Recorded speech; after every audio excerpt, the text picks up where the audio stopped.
So, the first topic that I want to talk about is called the prisoner's dilemma, and it's a concept that I knew a little bit about, but not much until we looked at it further in class. So, what is it? Well, let's take this scenario. Two prisoners are being questioned for a crime that they committed as a team. The police do not have enough evidence to ensure outright convictions for both, so they offer each prisoner a plea bargain in the hopes of improving the strength of their case. And so this is the offer that they make to both prisoners. If one prisoner confesses and the other does not, the confessor will only receive a 1-year sentence, while the other will be imprisoned for 10 years. If both prisoners confess, they will each receive 5 years. If neither confesses, the prosecution will be forced to take their chances with the case in court, and the prisoners will likely only receive 2 years each. But during this time, the prisoners aren't actually allowed to talk to each other, so they really don't know what the other person is thinking or are able to sort of assure each other that they won't confess or, to get an idea of what the other person is thinking of doing.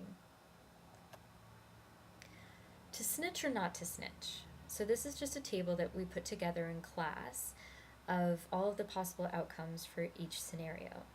So obviously the best outcome for these prisoners as individuals is if they snitch and the other prisoner does not.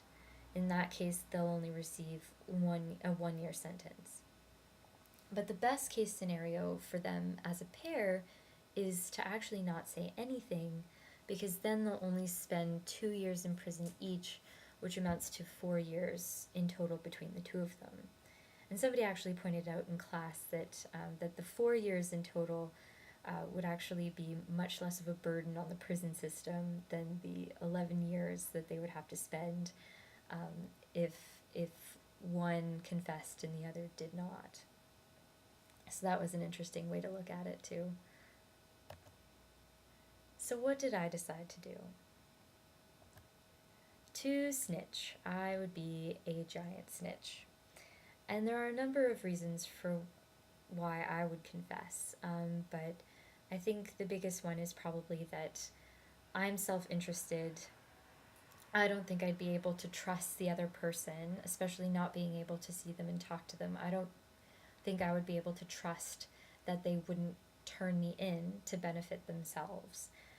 So if a 1-year sentence over 5 years or 10 years or even 2 years is tempting for me, I'd imagine that it would also be tempting for them. And, so I would hate to be the person at the other end receiving a maximum 10-year sentence if I didn't say anything. So really it was trying to weigh the worst case scenario and the best case scenario. And so when I looked at confessing, the maximum number of years that I would spend in prison would be 5 years. And at best, I would only be spending 1 year. And both of these are better than not confessing, the options for not confessing. So if I don't confess and the other person does, the maximum that I can spend is 10 years, which is double the maximum for confessing. And the minimum that I can receive is 2 years, which again is double what I would have received if I had confessed and the other person hadn't. So both the best and worst case scenarios are better for confessing. So that's why I would do it. I listened to a podcast called Radio Lab. And interestingly enough, while we had this lecture, it was around the same time, they released a podcast called What's Left When You're Right. And in Act 1, they actually talked about the prisoner's dilemma, but sort of in a different way. They had a bit of a different take on it. So they talked about a British game show called Golden Balls, or Split versus Steel. And so in this game show, they have two players that come in. And essentially, in this case, the players are actually allowed to talk to each other.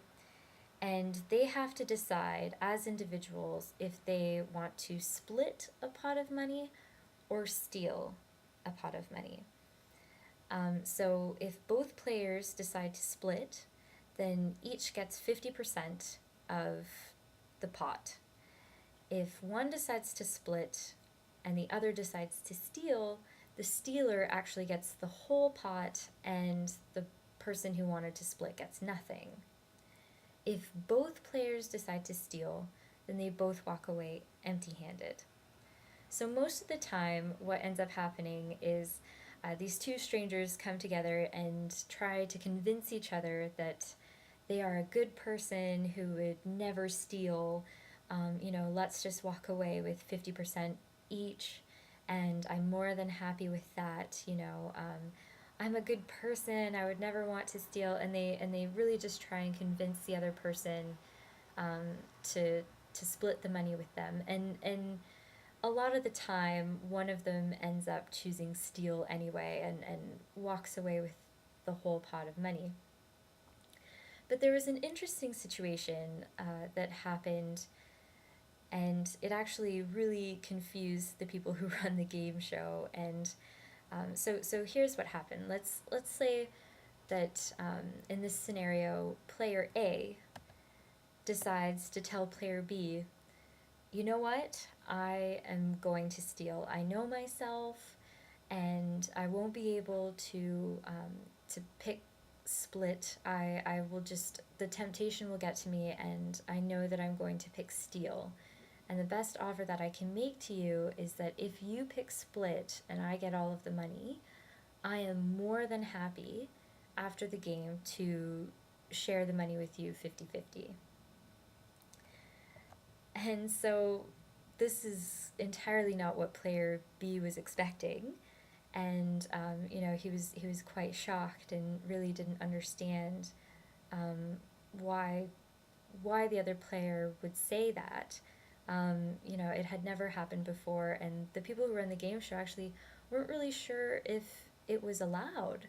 Um, the idea of sort of splitting the money after the game, because it completely changed the dynamics of the game. And uh, the back and forth between the two players went on for about 45 minutes, and it got really heated. Player B just really wanted player A to do the usual thing, to go back and forth about splitting the money, and player A wasn't letting go, and he just, I'm going to steal, and that's that. So after a lot of arguing and discussing, player B finally gave in and said, okay, you know what, fine, I'll split the money, hopefully you hold it up your end of the bargain and split it with me after the game. And as it turned out, player A chose split as well. And he had never had any intention of stealing the money. He had always wanted to choose split. He just needed the other player to choose split as well, so that he didn't end up empty handed. Um, so basically, what player A was able to do was to change the way that player B saw the game, saw the situation. He changed the cost benefit analysis in his head.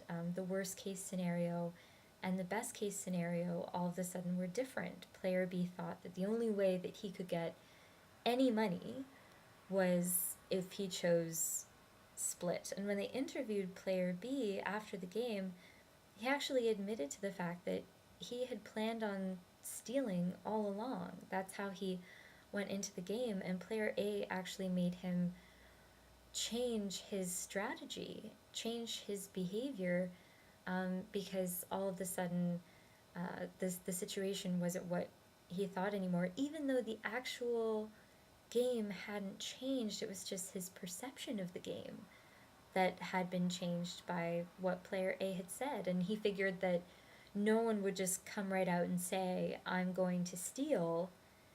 He thought that no one would say that because no one ever had. But it was just a different way of strategizing a different way of approaching the game, and it ended up working out in both of their favors because both walked away with 50% of the pot.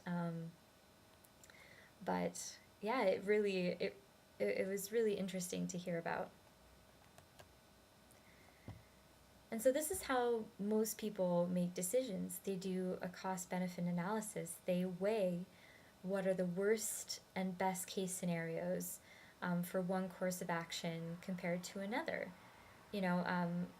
What is going to be the most beneficial compared to what is going to be the most detrimental for ourselves. And we do this every day. We do it in terms of how we spend our money and how we spend our time. And some people are better at doing it than others.